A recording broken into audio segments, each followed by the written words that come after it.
नमस्कार, मैं हूं शिखा श्रेय और आप देख रहे हैं द नेटवर्क, जनता के लिए जनता के साथ। और आज हमारे साथ मौजूद है बीजेपी मीडिया प्रभारी, जो पीएम केयर्स फंड के द्वारा जो ऑक्सीजन प्लांट बनाया गया है उसे उद्घाटन कर दिया है हेमंत सोरेन ने। इस पर क्या कहना चाहते हैं मीडिया प्रभारी? सबसे पहले सर आपको बहुत बहुत धन्यवाद, हमारे पहली बार आप हमारे चैनल पर बोले। चलिए आपको भी धन्यवाद जी। पीएम केयर्स फंड से जो पैसे आई है उसका उद्घाटन कर दिया है, ऑक्सीजन प्लांट का उद्घाटन कर दिया है हेमंत सोरेन जी ने। इस पर क्या कहेंगे? देखिए, ये जब से ये बात कल हम लोगों को सूचना मिली, भारतीय जनता पार्टी ने इसका कड़ा विरोध किया और हम लोगों ने इसकी निंदा की।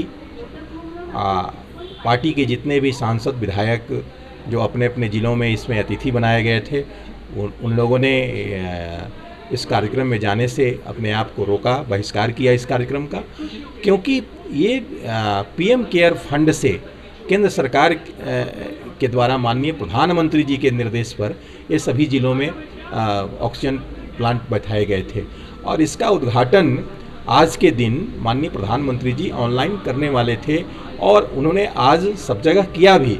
लेकिन जो यहाँ की सरकार है वो हमेशा उनकी ऐसी ही नियति रहती है। जैसा कहा गया है ना कि माल महाराज का और मिर्जा खेले होली। अब ये केंद्र के पैसे से बना है, लेकिन सस्ती लोकप्रियता के लिए, जनता को दिग्भ्रमित करने के लिए और यह बताने के लिए कि यह राज्य सरकार ने किया है, ऐसा भ्रम फैले पूरे जनता के बीच में, इसलिए इन्होंने ये काम किया और ये बताना चाहते हैं कि नहीं, ये हमने किया है। तो राज्य की जनता इस बात को समझती है और इसके कई उदाहरण, यहाँ से ऑक्सीजन के लिए ट्रेन चली थी, ऑक्सीजन ट्रेन, उसमें भी माननीय मुख्यमंत्री जी ने उसको हरी झंडी दिखा करके यह बतलाने की कोशिश की थी कि राज्य सरकार की पहल पर यहाँ से ऑक्सीजन ट्रेन भेजा जा रहा है, जबकि वो केंद्र सरकार के ये के द्वारा भेजा जा रहा था, केंद्र सरकार की पहल पर यह काम किया जा रहा था। लेकिन यही इनके नीति और नीयत को बतलाता है। सस्ती लोकप्रियता, काम कोई करे। अब ये आज जिस बहाली को दिखाते हैं वो बहाली भी पूर्व की जो सरकार है उसके द्वारा किया हुआ, प्रोसेस पूरा कर दिया गया था। उस प्रोसेस पूरा होने के बाद केवल ये अपने हाथ से नियुक्ति पत्र बांट रहे हैं, उसको भी ये अपने आप में भजाते हैं। लेकिन आप देखेंगे कि जो इनको करना था, एक भी काम, चाहे वो किसानों के हित की बात हो, चाहे कर्ज माफ़ी की बात हो, यहाँ तक कि धान का जो बकाया है वो 1 साल से किसानों का बाकी है, वह भी ये सरकार नहीं दे पाई है। उसके अलावा बेरोजगारी भत्ता की बात हो, इस नियुक्ति वर्ष में नियुक्ति देने की बात हो, एक भी योजना पर, एक भी कार्यक्रम पर यह सरकार काम नहीं की। और केंद्र सरकार से जो पैसे मिल रहे हैं उसको भी ये खर्च नहीं कर पाती है सरकार। जब योजनाएं तैयार हो जाती है, उद्घाटन होने की स्थिति आती है, तब उसमें ये फीता काट करके बताने की कोशिश करते हैं कि ये हम राज्य सरकार के द्वारा किया गया है। राज्य की जनता इस बात को समझती है और समय आने पर इस सरकार को पूरी तरह से राज्य की जनता जवाब देगी और बतलाएगी कि आपने कुछ नहीं किया। अभी मोरहाबादी मैदान में ये जो झारखंड सहायक पुलिसकर्मी का धरना, महिलाओं को स्पेशली बहुत दिक्कत हो रहा है। अभी हम लोगों ने बात की कुछ देर पहले, उन्होंने कहा तंबू में हमें खुले में शौच जाना पड़ रहा है, कपड़े बदलने पड़ रहे हैं। एक महिला के लिए, पुरुष तो है तो चलो मैनेज हो जाएगा, महिला के लिए बहुत दिक्कत है। आज दुर्गा पूजा का दिन है, तंबू में एक फ़ोटो लेकर वो दुर्गा पूजा मना रहे हैं। देखिए, और कह रहे कि हेमंत सोरेन जी का कहना है कि वो रघुवर सरकार ने किया था, ये उनकी प्रॉब्लम। देखिए, महिलाओं के साथ जितना दुर्व्यवहार और जितनी प्रताड़नाएं इस सरकार में हुई है पिछले 2 वर्षों में, शायद ही कहीं इतनी प्रताड़ना महिलाओं को झेलना पड़ा होगा। आपने देखा होगा लगातार बलात्कार की घटनाएं एक महामारी की तरह, कोरोना काल में भी यहाँ पे महामारी की तरह एक बलात्कार की घटनाएं घटी हैं, जिस पर आपने देखा होगा सरकार के द्वारा कोई विशेष पहल नहीं, कहीं भी अपराधी पकड़े नहीं गए, केस दर्ज नहीं हुए, महिलाओं को पुलिस द्वारा थाने में बुला करके पीटा गया, उनके एफआईआर दर्ज नहीं किए गए। तो अनेक घटनाएं महिलाओं के साथ हो रही है और यह सरकार कान में तेल डाल करके सोई हुई है।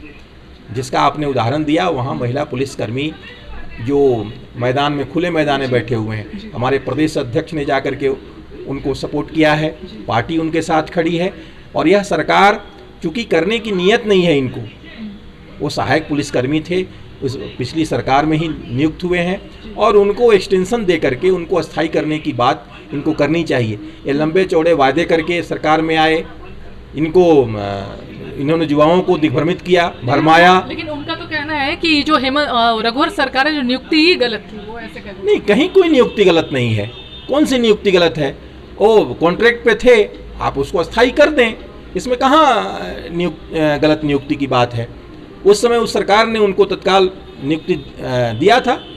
बहुत से ऐसे कॉन्ट्रैक्ट पे काम कर रहे हैं, आप सचिवालय में जाएं, जिला के कार्यालयों में जाएं, सभी जगह कॉन्ट्रैक्ट पे काम कर रहे हैं। ये तो यही सरकार है जिसने कहा था कि हम आएंगे तो आपको रेगुलराइज करेंगे, चाहे पारा शिक्षक की बात हो, चाहे सहायक पुलिसकर्मियों की बात हो, या फिर पंचायत सेवक की बात हो, अनेक जितने प्रकार के नियुक्ति की बात थी। इन्होंने कहा था बस जादू की छड़ी हम घुमाएंगे और आपको नियुक्ति देंगे।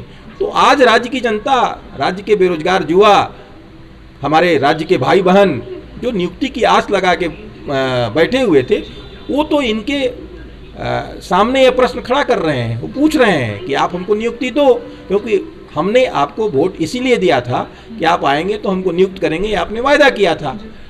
तो हम एक सशक्त विपक्ष के नाते इस सरकार के जो वायदे थे, जो इन्होंने घोषणाएं की थी अपने, उस विषय में हम सवाल खड़ा करते हैं। लेकिन ये सरकार निरुत्तर रहती है, चाहे वो सड़क पर बात हो या सदन में बात हो, ये सरकार निरुत्तर होती है और केवल जलेबी पारती है।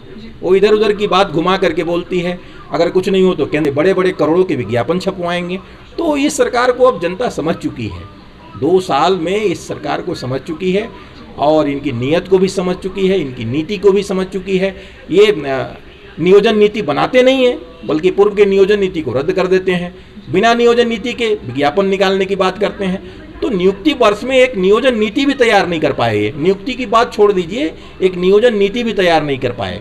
पारा शिक्षक की नियमावली नहीं बना पाए और परमानेंट करने की बात करते थे। तो आप इतने से समझ जाइए कि इनकी नीयत क्या है।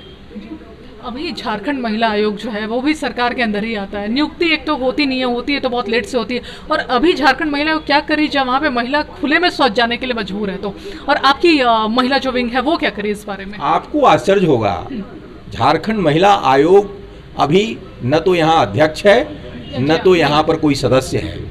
यह भी एक बहुत बड़ी विडंबना है इस राज्य की कि एक महिला आयोग को सरकार आज तक नहीं गठन कर पाई है।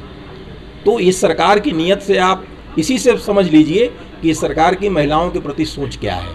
आते के साथ इन्होंने 1 रुपये में रजिस्ट्री की योजना बंद कर दी। वो महिलाओं के लिए कल्याणकारी योजना थी, लाखों महिलाएं इससे लाभान्वित हुई थी, लेकिन इन्होंने आते के साथ बंद कर दिया। किसानों की जो कल्याणकारी योजनाएं चल रही थी उसको बंद कर दिया इन्होंने। तो आप देखेंगे कि इनको योजनाएं बंद करना, नई योजनाएं कहीं कुछ चालू नहीं करना, ये सब इनकी नीयत में है। लेकिन सरकार करना नहीं चाहती है, उसी का ये सब दुष्परिणाम है।